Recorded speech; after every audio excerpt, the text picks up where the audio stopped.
Welcome back to the channel. Today we're talking about blow molds. This one is my newest. This is my AJ Renzi number 1100 Halloween jack-o'-lantern candy bucket.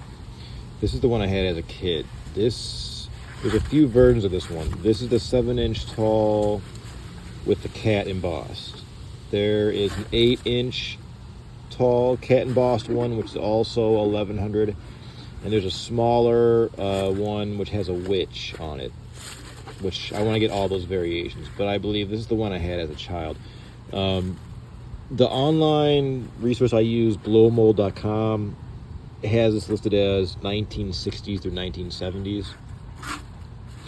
When I was a kid in the early 80s, I mean, I don't remember how I got this. If it was secondhand or if it was, just leftover stock from the late 70s. I don't recall, but I do remember, before I could even read, staring at this and thinking, wow, this is a really complicated blow mold because it had all this writing on it that I can't understand. Most blow molds didn't have like this embossed texture, and it didn't have the back. Most were just plain, orange. They didn't have any extra embossments, right? But the AJ Renzi went the extra mile, and that's how I remember it. It says AJ Renzi. I can't read the name of the town. I forget what it's called. Out of Massachusetts, number 1100. AJ Renzi was in business from, I believe, 1959 to the year 2000.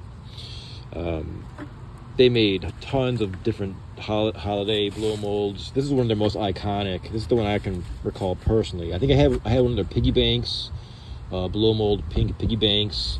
But as a small child in the early 80s, I had this, and I can recall, carrying this around and being really happy with it. One story I can recall with this Renzi blow mold was, it could have been 1984 when I was around 4 or 5 years old, or maybe even 3. I don't recall the exact year. It was early 80s, and back in the early 80s, Halloween had a bit of an edge to it as far as pranks and mischief, and that's not necessarily a good thing. Older kids would, smash pumpkins and mess with your mailbox, and so I remember it was after trick-or-treating. It could have been, 8 p.m. or 9 p.m. I was home, and someone knocked on the door, and I think I went with one of my parents to answer it. And what happened was someone set one of our Halloween decorations on the front porch on fire. It was like a little ghost, and it was on fire. And I remember, yelling, "Fire, fire!" And I remember vividly my dad. This AJ Renzi blow mold was like by the front door, full of candy to pass out to trick-or-treaters at night. I remember him like dumping out the candy and running to the kitchen sink and filling it up and dousing out that little fire with the trusty AJ Renzi blow mold. So that's how. And I remember staring at this in shock and awe, like what just happened, as a little kid.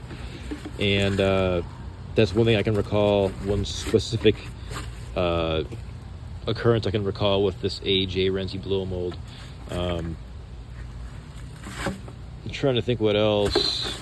The company's iconic. I mean, they make King Kong banks, all kinds of really cool, zany blow molds, and this has a nice texture to it. If you can see, it just kind of goes the extra mile as far as a cheap blow mold can go. Number 1100. If you look online, there's catalogs that highlight everything they made. So you can do your research. But this is it. This is the number 1100 vintage late 20th century AJ Renzi. This is the 7-inch tall blow mold Halloween candy bucket. So I hope you enjoyed that little trip through back to Halloween, early 80s. Halloween is coming past. It's I think it's November 4 or 5 right now. Obviously, if you watch my channel, I love Halloween, and I just can't turn off my love for Halloween on November or October 31st at midnight. It comes to a rolling stop, like you're stopping a freight train. So probably by late November, I'll kind of move on to the next focus. But I want to work on getting these AJ Renzi blow molds for my collection. So that's it. I hope you liked it. Thanks for checking in.